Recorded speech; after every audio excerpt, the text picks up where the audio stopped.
Hi, welcome to the channel. In today's video, I'll be talking about my very first Tesla mobile service call. So recently, the car's only about a month old when I started having this problem. One day, I went to go use the trunk and it wasn't working. I would push the button and it would maybe go up a tiny bit, and then it would close itself right back up, so I would end up having to manually open the trunk.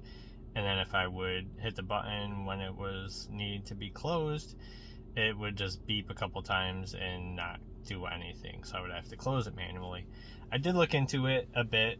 Some people suggested that I reset the height on it, that there was some kind of interference, or it was thinking there was interference. I tried all that, none of that worked. So I ended up doing a service call right through the app. This was, again, my first time doing it. It was, like I said, the car was only about a month old at the time. It was very simple to do. You go right in the app, you go scroll down to where it says service, and then you schedule a service call. You put in a description of your problem and pick a date, out of what they offer you. So the date wasn't too far off, considering this was a few weeks ago.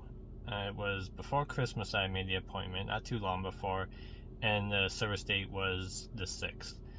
So it was probably about 10 days, which, considering it was Christmas and New Year's within that time period, I think that's pretty good. And the closest service call, whatever you want to call it, where they're coming from, is listed as Rochester. But my guy that came actually was from Syracuse. So he was about an hour closer to me than it said. But it was great. They message you, kind of go over the problem a bit right through the service option in the app. It'll take you to kind of a messenger, and then he also will let you know when he will be heading, because it was a pretty wide estimate for the time frame. I think it was 8:30 a.m. to 1 p.m. But that morning, I got a message, and I got the notification right on my phone that there was a message in the Tesla app. I clicked it, and it was the guy that said he would be the one coming out to do the service, and he said that he will arrive before 10, but he would let me know when he's on his way, or about 20 minutes away. Which he did. I did get another message saying, okay, I'm about 20 minutes away, or I'll be there at this exact time, right about this time. And he said an exact time, and he did come up, probably within 3 minutes of that window. The worker was very professional, very knowledgeable, which is nice. And, of course, everyone may vary, because it might be luck of the draw. It stands to assume that some of them are probably not going to be very friendly and might be more of a pain in the ass than anything. But I got lucky. My guy was very knowledgeable, very friendly. We talked about a lot of different things. Tesla, he looked over my car. Aside from what I called for being that trunk issue, he looked over the car, because I had mentioned, just as in addition to my issue, since they were coming, I did put in the message that I've been experiencing when I drive at night. I get a message that my right pillar cam is blinded. So he pulled up and he was able to look at it and showed that it was only 98% calibrated instead of what they call true. It sets it true once it's fully done. He said that should be more than enough to not get that message. But he said he would update the service call and come in and replace the camera at a new service call.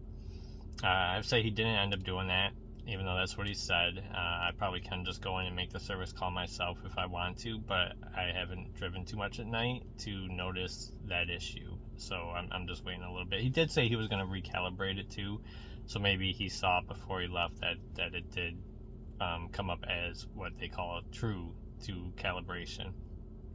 So maybe that's why. And like I said, I haven't driven too much at night to notice it. But it's something I will keep an eye on. So he looked at the trunk. He identified the problem immediately.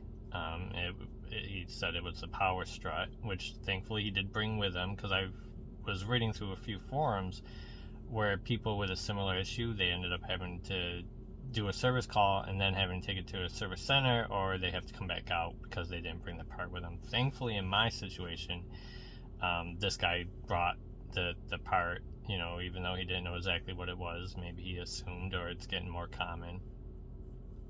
So he brought the part on.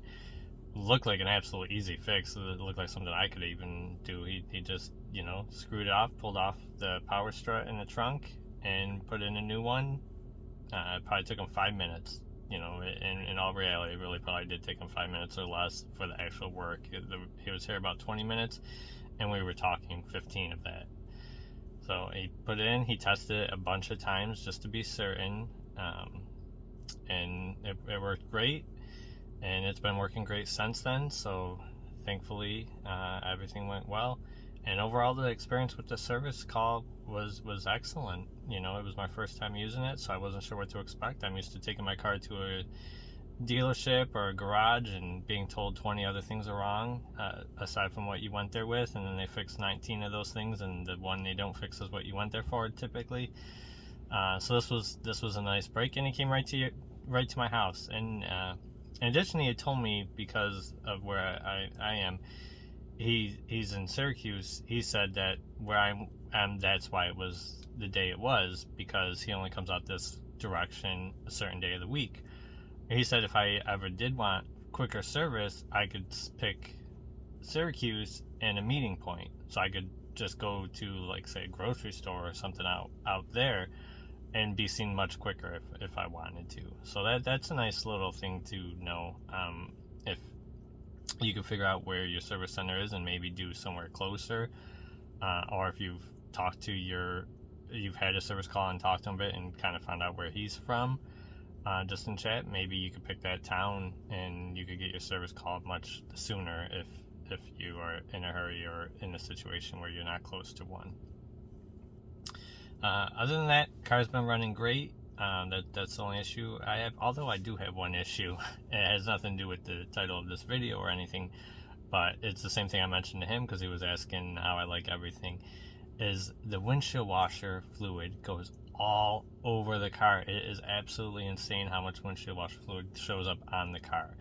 Every time I wash the windows, and then when I get out of the car, I see the fluid all along the car, all the way towards the back.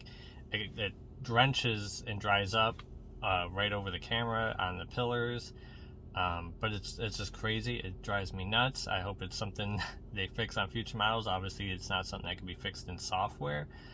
I could install a rain guard on the car. I don't have any of those on there. They don't come stock, but that is an option that you could do, and it would probably catch most of that, so it's only hitting the rain guard instead of all along the car. But just a minor thing, but yeah. Alright, thanks for the video. Thanks for watching. If you have not already, I ask you to please like the video. Leave a comment below if you have any questions, or if you just want to share any of your service call stories. And please subscribe to the channel. We're a brand new channel, only about a month old or so I'm trying to grow. I do put content out besides Tesla stuff, which is what I'm kind of doing the most of, but over time, just because of content wise, I do a lot of home theater stuff. So I review a lot of 4K discs and films, home theater equipment, video, audio quality on 4K films, streams, stuff like that. And I review the films themselves. So if you're into that, that's definitely other thing. There's already videos on the channel that you could check out that include those. So you can see the reviews, and if that's something you're into, definitely like and subscribe. And once I get to a certain number of subscribers, I'm going to be doing giveaways. Every single 4K disc review I do, I will be giving away that disc to 1 to 2 people on every time I do the video. So for example, I recently did a review on the Dune 4K UHD disc. If once we hit a certain number of subscribers, if you were to comment on that video, you would automatically be entered to win a copy of Dune on 4K. And all you got to do is be subscribed to the channel and leave a comment on that video, and then randomly I will be drawing 1 to 2 people per video, and then once we pick someone, we'll get in touch with them and we'll send them out a copy of that exact 4K disc that I review. Some may not be worth wanting to win, but hey, it's something. All right, but thank you.